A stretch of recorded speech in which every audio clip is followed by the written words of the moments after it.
Napakahalaga ng Angat Dam para sa mga residente ng Metro Manila.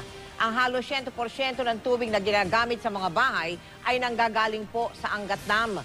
Ang halos lahat naman ng bukid at taniman sa Pampanga at Bulacan, patubig mula Angat Dam ang inaasahan. Dahil ilang araw nagpakawala ng tubig ang Angat Dam para sa irigasyon, baka maapektuhan daw ang supply ng tubig sa mga bahay. Pero kung hindi naman daw ito ginawa, baka naman supply ng bigas ang apektado. Nakatutok si Julius Segovia.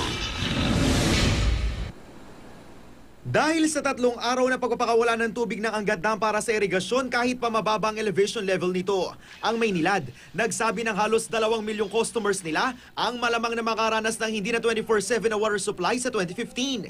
Hihinaan naman ang water pressure sa may 6 na milyong customers. Bukod dyan, may posibilidad ding maapektuhan ang kalidad ng tubig. We are not threatening anyone. We are not trying to scare anyone.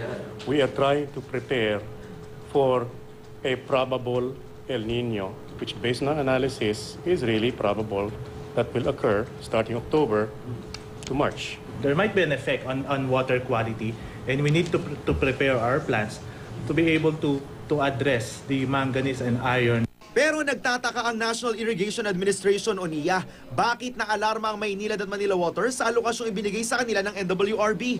Mag-uulan pa naman po hanggang November Di ba? So, why panic about it at this stage? Hanggang katapusan ng Agosto ang inaprobahang patubig sa irigasyon ng NWRB. Pero dahil malakas ang ulan kagabi, ipinahinto na ang alokasyon ng Angat Dam sa mga palayan sa Bulacan at Pampanga. Kung hindi raw kasi sila pinagbigyan, supply ng bigas naman daw ang apektado. Remember that Central Luzon is the major producer of rice. Kulang ng bigas, wala ring income ang mga farmers natin. That will be the effect. Spekulasyon lang daw ang banta ng 2 water companies na mapapaaga ang krisis sa tubig dahil sa alokasyong ibinigay ng NWRB sa irigasyon. Mas maganda kung sabihin nilang magtipid-tipid tayo in view of yung ganyan na senaryo. Hindi yung mapapaaga.